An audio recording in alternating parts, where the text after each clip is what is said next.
बिस्मिल्लाहिर्रहमानिर्रहीम। नाज़रीन, आज की वीडियो में हम ये बताएंगे कि आपने इम्तिहान की तैयारी कैसे करनी है और इम्तिहान में बैठकर आपने क्या करना है। ये चूँकि इम्तिहान MCQs बेस्ड होता है और इसकी आम तौर पे सवालात करते हैं स्टूडेंट्स के जी तैयारी कैसे करें, कहाँ से करें। तो आम तौर पे हमारे असातिज़ा इसका जवाब बहुत इल्मी सतह पे देते हैं कि जी आप जमील जालबी की तारीख़ पढ़ें, आप तारीख़ अदबियात मुसलमानाने पाकिस्तान और हिंदुस्तान पढ़ें जो पंजाब यूनिवर्सिटी ने 6-7 जिल्दों में छापी है, या फिर आप फ़लाँ तारीख़ देखें, फ़लाँ तारीख़ देखें। तो नाज़रीन, वो सारी बातें अपनी जगह पे दुरुस्त कि उनको पढ़ना चाहिए।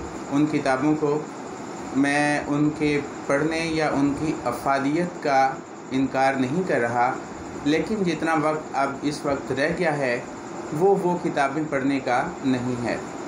लिहाजा कोई भी MCQs की किताब उठाएं अगर आप इस इम्तिहान में कामयाब होना चाहते हैं। कोई भी किताब उठा लें, उसको पढ़ना शुरू कर दें और ये टारगेट रखें कि आपने एक दिन में 100 MCQs तैयार करने हैं। अगर आप एक दिन में 100 MCQs तैयार कर लेते हैं, ज़ाहिर है 100 MCQs पढ़ते हुए मेरा ख्याल है कि 1 घंटा भी नहीं लगेगा। और फिर आप कहेंगे कि 1 घंटा भी नहीं लगा, अब मैं आगे पढ़ लेता हूँ। तो आप आगे आगे पढ़ते जाएंगे तो वो आपके जहन में नहीं बैठेंगे। सबसे पहले आप ये काम करें कि आपके पास MCQs की किताब है, आप उसके जवाबात पर हाथ रख लें और ख़ुद उसको हल करें। जो आपको पहले से आते हों उनको छोड़ दें और फिर जो नहीं आते उनको आप रेड पेन से निशान लगा लें कि जी ये मुझे नहीं आते, या जिन पे शक हो उन पे आप ग्रीन पेन से, नीले पेन से निशान लगा लें। मतलब 3-4 किस्म के पेन और जो हाइलाइटर्स हैं वो आप अपने पास रखें और निशान लगाते जाएं। एट द एंड जब आप उसको पढ़ लें तो फिर आप देखें कि हो सकता है उसमें से 50 आपको पहले ही आते हों और फिर आपको जो नहीं आते वो आपके 50 रह जाएं, और फिर आप अगले 100 को पढ़ें। हो सकता है उसमें से भी आपको 50 आते हों, 50 ना आते हों। तो इस तरह जो ना आने वाले 100 हैं उनको आपने एक दिन में उन्हीं को सिर्फ करना है। इस तरह से आपके 200 तैयार हो जाएंगे। 50-50 वो जो आपको पहले से आते थे और 50-50 वो जो आपको पहले नहीं आते थे। अब उन 100 MCQs को आपने पढ़ना है।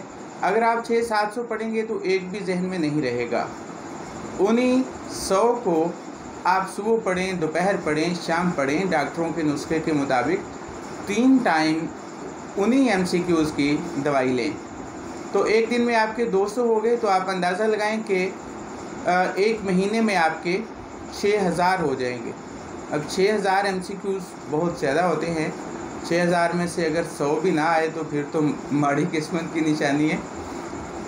6000 में से 100 आ ही जाएंगे और तमाम एरियाज़ कवर करें। दक्कनी अदब को ले लें, जैसे कि हमने अपनी वीडियोस में सिलसिला शुरू किया, फिर मीर तकी मीर का दौर यानी उर्दू शायरी का अहद ज़र्री, फिर गालिब और मोमिन का दौर आ जाता है।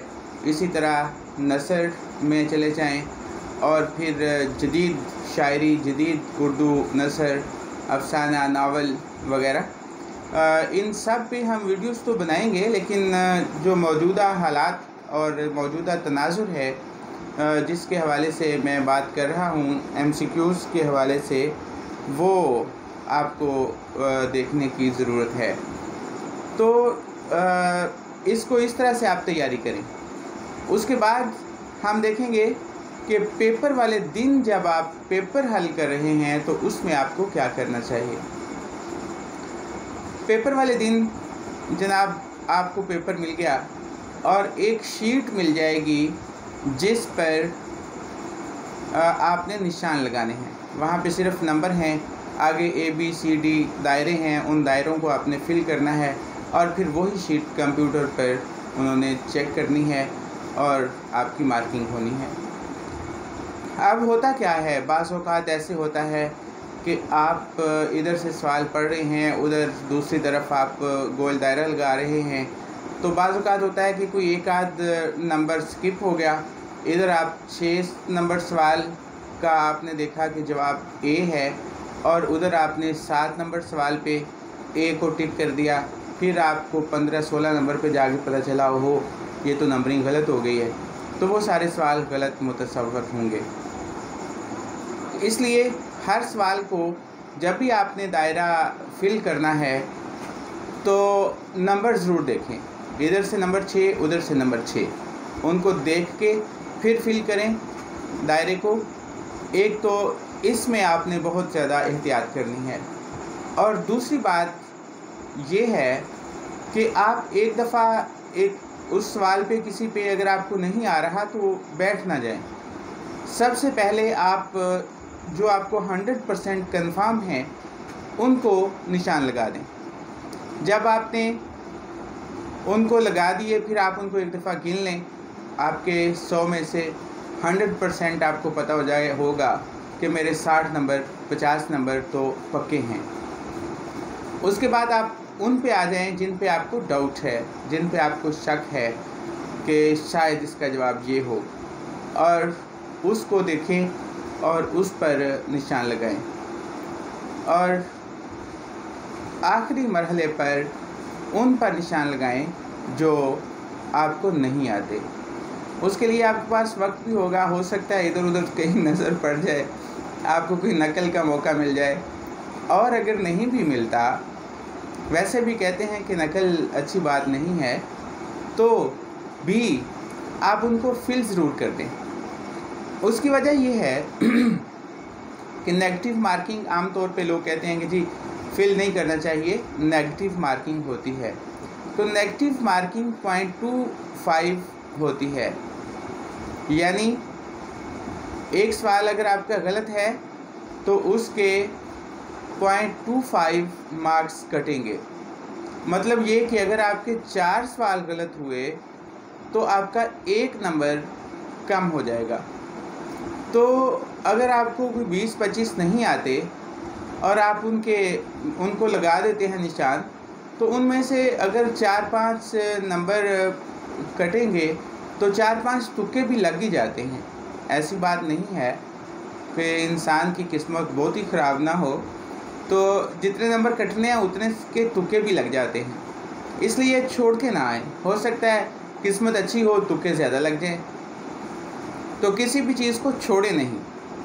और जो हिस्सा उर्दू के यानी सब्जेक्ट के अलावा है, उस हिस्से की अगर हम बात करें तो उसमें जनरल नॉलेज है। उसमें भी आपको फ़ायदा ये है उर्दू वालों को कि 2 नंबर के सवाल उर्दू का ही होगा उसमें भी, और वो होगा भी आसान सा, क्योंकि वो तमाम बाकी दीगर मज़ामीन वालों को भी वो पेपर में वही हिस्सा वही पोर्शन दिया जाता है। फिर इस्लामी मालूमात, जनरल नॉलेज, जनरल मालूमात, जियोग्राफ़ी, और इसके अलावा खेलों का भी उसमें कोई ना कोई सवाल आ जाता है। थोड़ा मुश्किल भी पूछ लेते हैं, मसलन पाकिस्तान की फ़ुटबॉल टीम का कैप्टन कौन है। एक दफ़ा ये सवाल भी मेरी नज़र से गुज़रा कि जो ब्लाइंड्स की क्रिकेट टीम है उसके कैप्टन का क्या नाम है। ख़वातीन की क्रिकेट टीम पाकिस्तान की जो है उसकी कौन कैप्टन है, या फ़ुटबॉल की टीम में या वॉलीबॉल की टीम में कितने खिलाड़ी होते हैं। तो इस तरह का भी एक आध सवाल खेलों के मैदान से भी पूछा जाता है। तो इस अंदाज़ में आपने पेपर हल करना है। मज़ीद आप कमेंट्स में कोई सवाल आपके जहन में हो तो वो भी आप पूछ सकते हैं। अगली वीडियो में हम उसका जवाब ज़रूर देंगे। अल्लाह हाफ़िज़।